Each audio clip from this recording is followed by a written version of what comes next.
Antes de abordar o assunto que me traz à tribuna, eu gostaria de rapidamente fazer 2 registros. O primeiro é que tivemos hoje, às 12 horas, no plenário aqui do Senado Federal, uma sessão solene importante que homenageou os 25 anos do Superior Tribunal de Justiça, o STJ, portanto, que completa os 25 anos de existência. Teve aqui no Senado uma sessão justíssima de comemoração. Eu, senhor presidente, cheguei já, por conta de outro compromisso, já ao final da sessão e não pude me pronunciar em nome do meu partido, PCdoB. Entretanto, eu passo à mesa, senhor presidente, o pronunciamento que faria, também prestando as nossas homenagens, as homenagens do Partido Comunista do Brasil ao Superior Tribunal de Justiça pelos seus 25 anos de existência. E dizer aqui que eu, particularmente, quero cumprimentar todo o colegiado, o seu presidente, os ministros, através do cumprimento que faço ao ministro Mauro Campbell, que é lá do meu estado, Amazonas, já dirigiu a Procuradoria, o Ministério Público Estadual, uma pessoa da mais extrema capacidade e preparo. Então, fica aqui os meus cumprimentos. Ele não compareceu à sessão de hoje aqui no Senado, senador Jorge, porque vive um momento também de muita dificuldade em sua família. Perdeu uma sobrinha recentemente num episódio drástico ocorrido recentemente, então ele não tinha condições de aqui estar. Mas fica aqui meu abraço e encaminho à mesa o pronunciamento que faria. Um outro registro que considero fundamental, até porque vim à tribuna, senador Jorge, tratar da matéria, diz respeito à greve dos servidores da SUFRAMA, que durou mais de 40 dias. Uma greve que não era só por salários, uma greve que visava, inclusive, o fortalecimento da SUFRAMA como um agente indutor do desenvolvimento da nossa região. Vossa Excelência, por exemplo, que é lá do estado do Acre, sabe o quão importante é, ou pelo menos deveria ser, a SUFRAMA em vários projetos, em várias ações de desenvolvimento.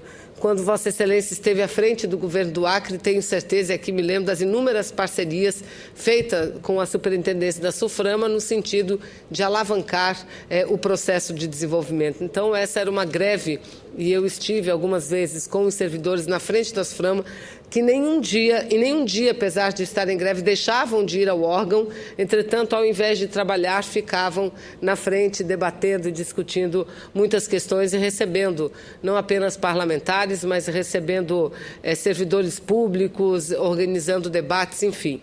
É uma greve que, repito, lutava por avanços do ponto de vista salarial e de carreira, porque, num comparativo a outras carreiras da União, e principalmente, e o que é mais grave, num comparativo com outras carreiras do próprio Ministério do Desenvolvimento, Indústria e Comércio, fica evidente, claro, a defasagem da carreira dos servidores da SUFRAMA, ao ponto de que o mesmo cargo ocupado por um servidor do Ministério da Indústria e Comércio, receber R$13 mil, na SUFRAMA, para as mesmas funções, recebem R$4 mil.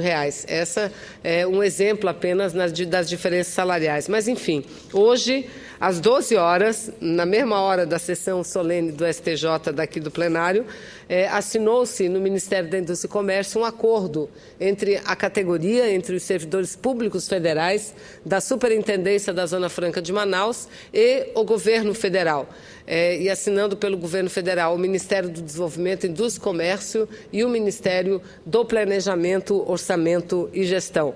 Dizer que a base principal do acordo, segundo a avaliação dos dirigentes sindicais que lá estavam, que o movimento foi vitorioso e que eles conseguiram não apenas a sinalização da recomposição da carreira e, portanto, de seus vencimentos, mas também uma forte sinalização de que podemos ter a esperança de ver a SUFRAMA remodelada.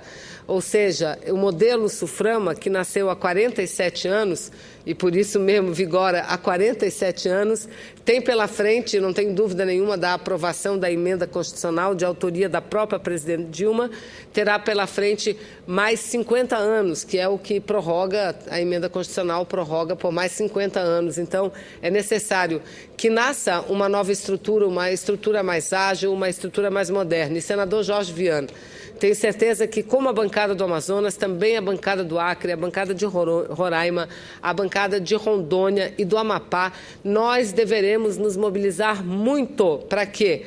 Para transformar este órgão numa agência de desenvolvimento, num órgão de desenvolvimento regional e ter a garantia de que os recursos ali arrecadados devam ser ali aplicados, dentro das regras democráticas que já existem no âmbito do Conselho de Administração da SUFRAMA, porque nós não podemos exigir do pobre que faça a economia. Se a Amazônia não tem um nível de desenvolvimento, as condições de infraestrutura que tem outras regiões do país, é porque até hoje nós não usufruímos dos fortes investimentos públicos como usufruíram essas outras regiões do país. O Sudeste, o Sul do país, o próprio Centro-Oeste, diria até o Nordeste, dispõe hoje de uma infraestrutura infinitamente superior à infraestrutura que nós temos no Amazonas. Então, eu quero aqui fazer esse registro,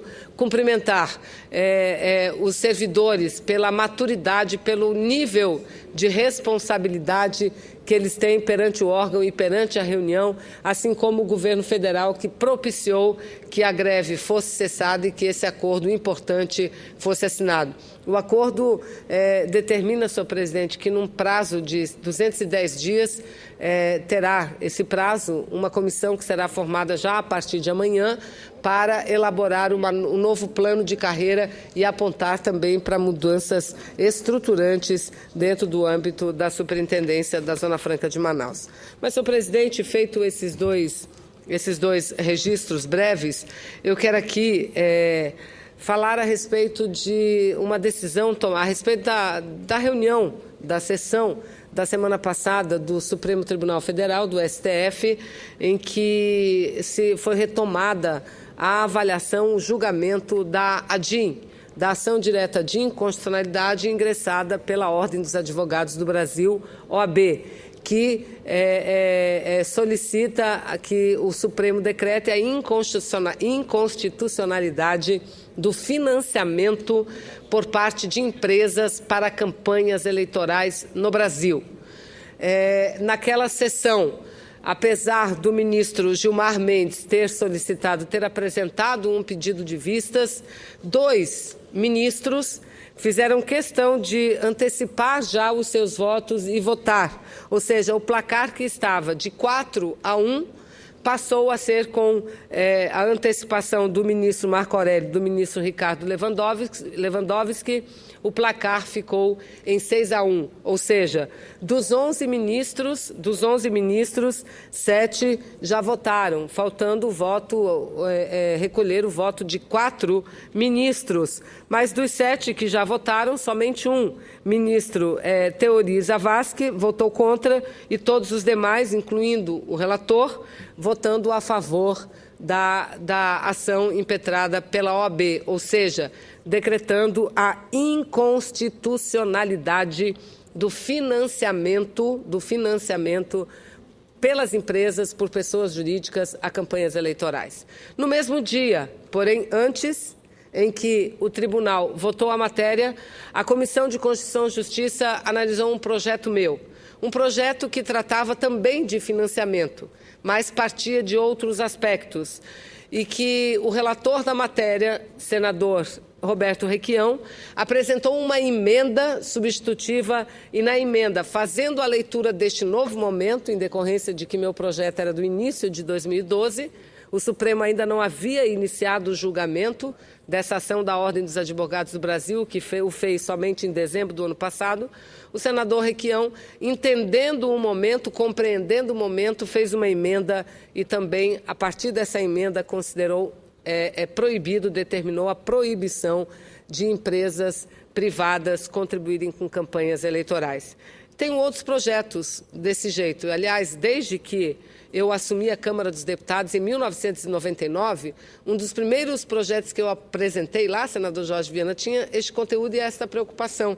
Eu não proibia, o meu primeiro projeto não proibia que empresas financiassem campanhas, mas esta contribuição de campanha deveria ir para um fundo gerido pelo Tribunal Superior Eleitoral, que distribuiria entre os partidos políticos, de acordo com os mesmos critérios do fundo partidário, estes recursos. Porque o objetivo é exatamente o mesmo objetivo que levou a OAB a ingressar com ação de inconstitucionalidade e que leva agora, de forma correta, a grande maioria dos ministros a votar favoravelmente à opinião da Ordem dos Advogados do Brasil.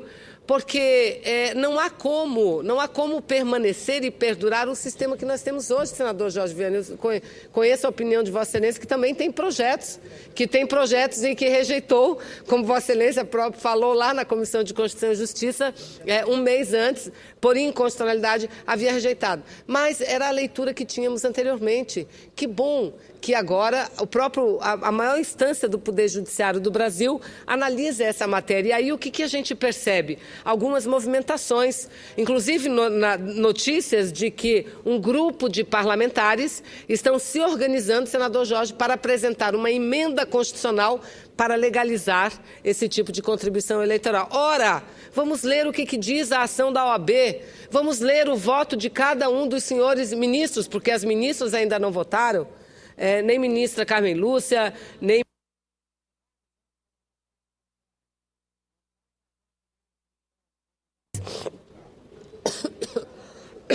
mas o princípio, senador Jorge Viana, da inconstitucionalidade está no fato exato de que fere um princípio pétreo da Constituição.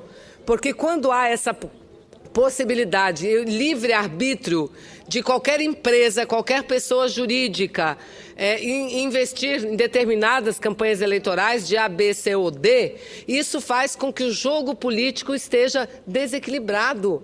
Isso provoca um desequilíbrio no jogo político. Eu sou senadora hoje, já fui deputada e vereadora. Não tenho problema nenhum em falar nisso, senador Jorge Viana, porque nós temos que ter a capacidade, nós temos que ter a maturidade para defender um Brasil mais igual. E passa necessariamente, na minha opinião, a construção desse país mais igual, livre de muitas amarras, de muitos escândalos, como nós estamos vivenciando a cada dia, por decisões como essas. Por decisões como essa não dá para senadores, para deputados, vereadores continuarem dizendo não, eu fui eleita porque peguei a contribuição de A, B, C ou D. E por que A, B, C ou D não financiam todos, só financiam alguns? Por que mesmo? Então eu quero dizer e aqui cumprimentar o ministro Fux, o relator, Dias Toffoli, Joaquim Barbosa, cumprimentar o ministro Luiz Roberto Barroso, ministro Marco Aurélio, Ricardo Lewandowski, que já anteciparam os seus votos, dizendo quanto isso é importante para o país. E não adianta dizer que vão apresentar emenda constitucional, porque o que o Supremo Tribunal Federal está dizendo é que isso fere o princípio da igualdade, que é um princípio pétreo da Constituição, que nenhuma emenda constitucional poderá mudar esse aspecto, poderá mudar esse entendimento. E aí, senhor presidente, eu lamento muito, li aqui numa das revistas semanais,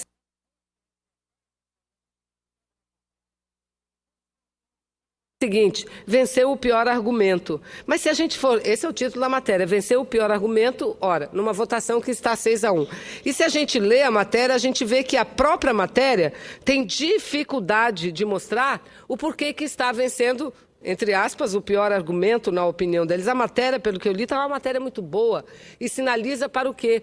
Para a justeza da decisão que o Supremo vem tomando até agora. Ou seja, se nenhum ministro mudar o seu voto, isso são, como diria o linguajar popular, favas contadas, esse julgamento deverá assim permanecer e, a partir dessa decisão, nós, senador Jorge Viana, sermos instados aqui no Congresso Nacional a, de fato, fazer uma reforma política, mas uma reforma política que deva ser no sentido, primeiro, de aprofundar a democracia e, portanto, um princípio de que a população esteja representada no parlamento. Não apenas as pessoas de maior poder aquisitivo, mas os negros, as mulheres, o simples trabalhador, a simples trabalhadora do povo que dificilmente tem condições de chegar a essa casa com raras e honrosas exceções. Era o que eu tinha a dizer. Muito obrigada, pedindo desculpas pelo abuso do tempo, senador.